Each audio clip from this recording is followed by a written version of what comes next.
Fala galera, e aí, como é que vocês estão? Aqui é a professora Leide Rodrigues e estaremos dando continuidade aos nossos conteúdos de história da primeira unidade. E nesse momento estaremos vendo Primeira Guerra Mundial, tá? Galera, primeira coisa que a gente deve trabalhar ao se falar de Primeira Guerra Mundial é que essa Primeira Guerra ela também ficou conhecida como a Grande Guerra. Ela só vai ganhar o nome de Primeira Guerra depois que a Segunda acontece. Então, até o momento, enquanto ela estava acontecendo, ela era chamada de a Grande Guerra. Ela vai durar 4 anos, de 1914 a 1918. Sabemos que outras guerras duraram muito mais tempo. Entretanto, o alcance dessa guerra, por ter atingido países em diversos continentes, e também a proporção de armas utilizadas nessa provocou um número de mortos e consequências para a humanidade muito maiores do que algumas que duraram até mais tempo. Então é por conta disso que ela é chamada de Primeira Guerra Mundial, tá? A nossa Primeira Guerra Mundial. E aí, essa grande guerra. O que é que estava acontecendo no mundo nesse período, né? Qual era o contexto? Primeiro que toda a Europa, ela passava por um momento de euforia, tá? E essa euforia, ganhou o nome de Belle Époque, né, em francês, uma bela época. Era uma euforia europeia por conta da prosperidade. Era um momento de muita tranquilidade. As pessoas estavam vivendo à margem da energia elétrica. Paris tinha acabado de ser inaugurada em termos de iluminação. Então as pessoas aproveitavam a noite. Então era um momento de tranquilidade. Ninguém esperava que um movimento, né, como esse iria acontecer.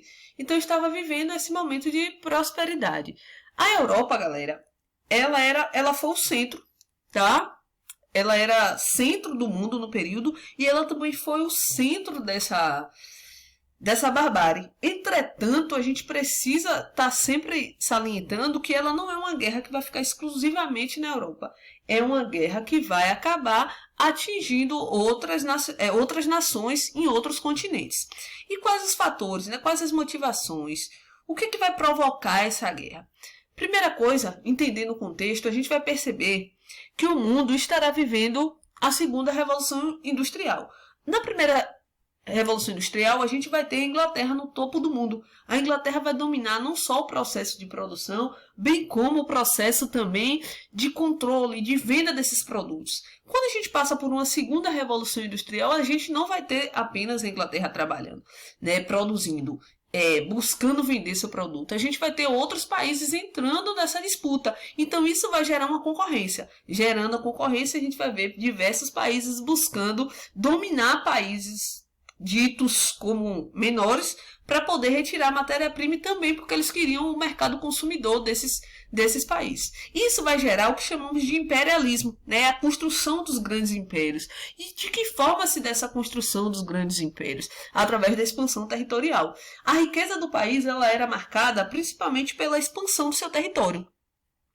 E esses países, além da Inglaterra e da França, que eram aqueles que já possuíam grandes impérios no século XX, a gente vai ter outros países que também estavam nessa disputa, buscando colonizar países tanto na África quanto na Ásia. A Itália e a Alemanha, por exemplo, são grandes exemplos.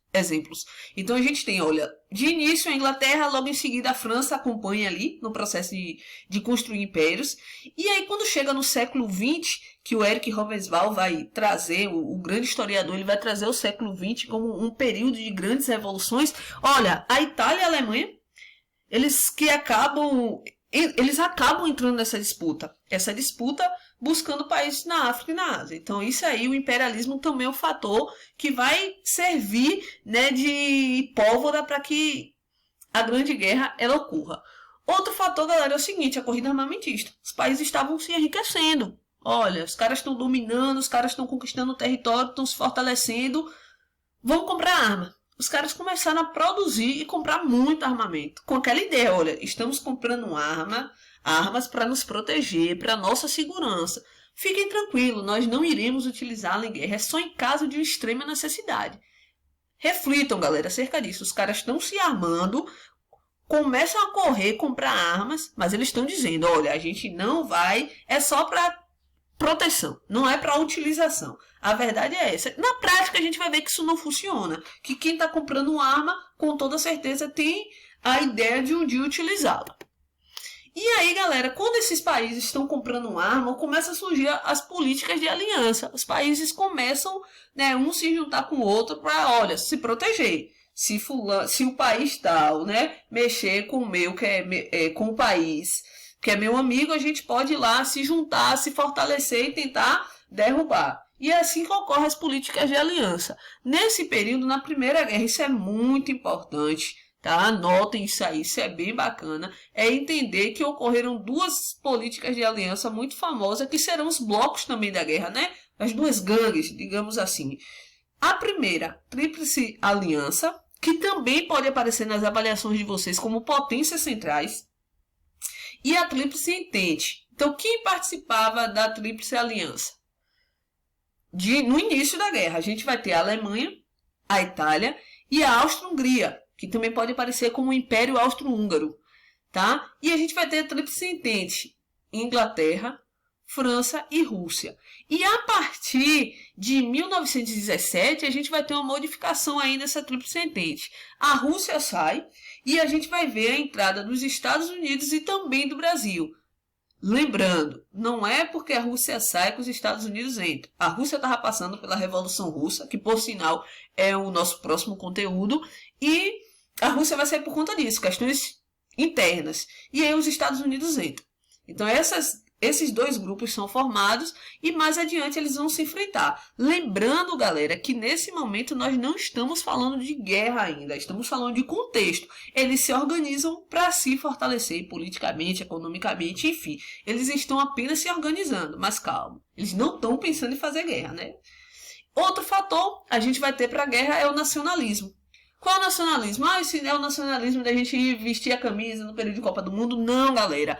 É um nacionalismo exacerbado. Aquele que diz, olha, eu defendo o meu país e eu defendo a minha nação e nenhum mal pode acontecer à minha nação. Eu vou para a guerra, eu crio uma guerra se preciso for para defender os meus ideais. Então, o nacionalismo é exacerbado. É um nacionalismo para além daquele que a gente compreende entre a ideia de amor, olha, eu amo a minha nação, é muito mais que isso. E esse nacionalismo exacerbado, ele vai gerar 3 movimentos na Europa que vai marcar essa fonte de amor e essa fonte de amor exagerado pelo seu país. 3 países vão passar por essa manifestação de nacionalismo. A França, a Rússia e a Alemanha. Então é importante que vocês aprendam exatamente de que forma esse nacionalismo exacerbado ele tornou-se fonte de ódio nesses países. Então a gente tem na França o revanchismo, na Rússia o pan-eslavismo e na Alemanha o pan-germanismo. Então prestem bem atenção. Como se deu o revanchismo? O revanchismo é o seguinte: durante a Guerra Prussiana, era uma guerra em que a Alemanha e França estavam buscando dominar o território da Prússia. Os alemães conquistaram o território. Quando os alemães conquistaram o território, a França vai dizer, olha, a partir de agora nós odiamos os alemães e nós vamos provocar um revanche. Então, observe, é essa a ideia do nacionalismo exacerbado. O fato dos alemães terem ganhado a guerra para a França fez com que os franceses passassem a odiar os alemães e falassem na possibilidade de uma revanche. Na Rússia vai existir o pan-eslavismo. E o que é o pan-eslavismo? Galera, a Rússia é um território gigante. E entre esses territórios gigantes existiam alguns pequenos territórios que pertenciam aos povos eslavos. Pequenos mesmo. E esses povos eram povos que, óbvio, que não tinham a força de uma grande potência. Então o que a Rússia vai fazer? Vai dizer o seguinte, olha, sabe esses povos eslavos que estão aqui do nosso lado? É o nosso dever, enquanto maior, enquanto mais poderosa, protegê-los. Então nós agora seremos uma espécie de mãe Rússia. Iremos proteger os povos eslavos, porque nós os amamos de repente, né? Nós iremos proteger. Então, a partir de agora, o pan-eslavismo significa o quê? É dever dos russos proteger esses povos, esses pequenos povos. Caso alguém queira invadir, nós estaremos defendendo. Então, o nome disso, pan-eslavismo. Dever da Rússia proteger os povos eslavos. Na Alemanha, vai acontecer uma ideia muito próxima do que aconteceu na Rússia, que é o pan-germanismo. Esse pan-germanismo é uma corrente ideológica que vai dizer o seguinte, olha, nós, de origem germânica, vamos nos reunir e quem vai nos liderar são os alemães. Então, os alemães, nós, povos germânicos, que somos povos descentralizados, vamos ser protegidos pela Alemanha. Mexeu com um povo germânico, a Alemanha toda é nossa liderança, então a Alemanha vai se colocar à disposição para poder defender. Então é dessa forma que a gente vê o nacionalismo acontecendo, tanto na França com o revanchismo, tanto na Rússia com o pan-eslavismo, quanto na Alemanha com o pan-germanismo. É muito importante vocês perceberem exatamente essa forma de defender os ideais, de defesa dos ideais. E aí, galera, tem um fato que é bem preponderante para que a guerra aconteça. Lembrando que os fatores que estavam acontecendo eram esses que eu já citei, né? A segunda revolução industrial, a gente vai ter o nacionalismo exacerbado, a formação de alianças, a corrida armamentista. Isso aí são os fatores para a guerra, é a pólvora em si. Só que vai existir algo que eu vou chamar de o fósforo. Olha, a pólvora já estava toda ali montada e é preciso que essa pólvora incendeie e cause a guerra. E aí a gente vai ter exatamente a morte de Franz Ferdinando. A morte de Franz Ferdinando, galera, ela não é causa da Primeira Guerra Mundial. Ela é o estopim, é o que estava faltando para que a guerra acontecesse. Então, em 28 de junho de 1914, o que é que vai acontecer?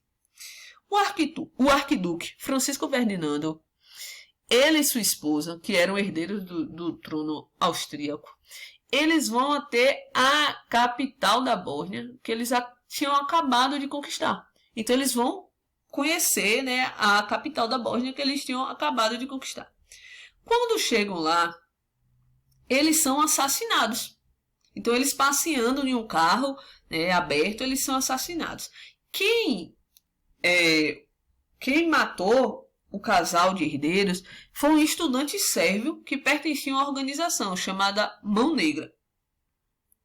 Então, o que acontece? A Áustria vai pegar, vai prender esse estudante.